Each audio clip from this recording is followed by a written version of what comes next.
Well, lung cancer is the leading cause of cancer death in Canada, and advocates are encouraging you take early action and listen to your body. Joining us this morning is lung cancer advocate Katie Hulan to talk a little bit more about this. Good morning to you, Katie. Good morning. I think first, can you tell us a little bit about your experience with lung cancer and what actually led you to officially seek some medical attention? Yeah, so I was diagnosed about 4.5 years ago in 2021. And about 6 months beforehand, I started with a little cough, and it was very small and gentle. It wasn't too much to be concerned about. But slowly over the course of about 6 weeks, it continued to get worse. I did book a appointment once it had hit a decent amount of coughing with my doctor.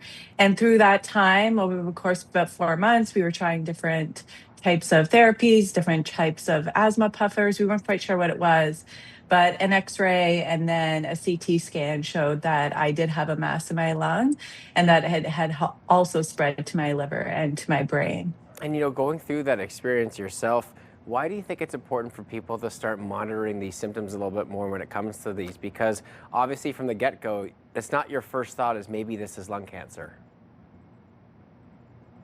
Sorry, could you repeat that? It's just a little bit hard to hear that. So when it comes to lung cancer symptoms, why do you find it so important to be really aware of what's going on? Because certain times those might not be your first thoughts as it's something as drastic as that. Yeah, and with lung cancer, it's really interesting. A lot of the symptoms can be subtle and they can change from person to person.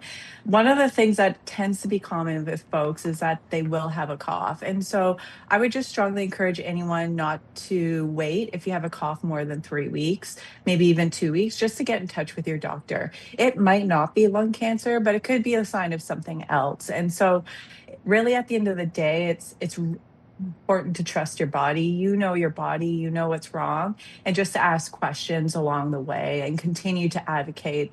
The big thing for me was making sure I was up to date with my doctor saying, this isn't getting better and what can we do? We need to do a little bit more. And Katie, are there some other signs that we should be aware of and maybe start thinking about before we get into this, not just the coughing? Sorry, could you repeat that? Yeah, is it not just the coughing? Are there some other symptoms we should be aware of when we're going through this that we should, oh, you know what, maybe I should get this checked out because it goes much more beyond than just a cough? Yeah, so a lot of people might have shortness of breath or fatigue. So if you're noticing you're more fatigued over the course of, a few weeks than you normally are, some people might lose a little bit of weight, and then some people might have headaches. So, for example, when I was diagnosed, it spread to my brain, and so sometimes people will feel that a little bit more. So it's really hard to tell exactly, but anything with your lungs for sure, make sure you do check it out. I would just say that at the end of the day, any appointment with your doctor when you know you're not feeling well is going to be important, but definitely keep in mind coughing, shortness of breath. Yeah, Katie, I think you hammered it home there. Listen to your body. If something feels off, go get it checked right away. Lung cancer advocate Katie Hulan, we really appreciate your time this morning. Thank you so much.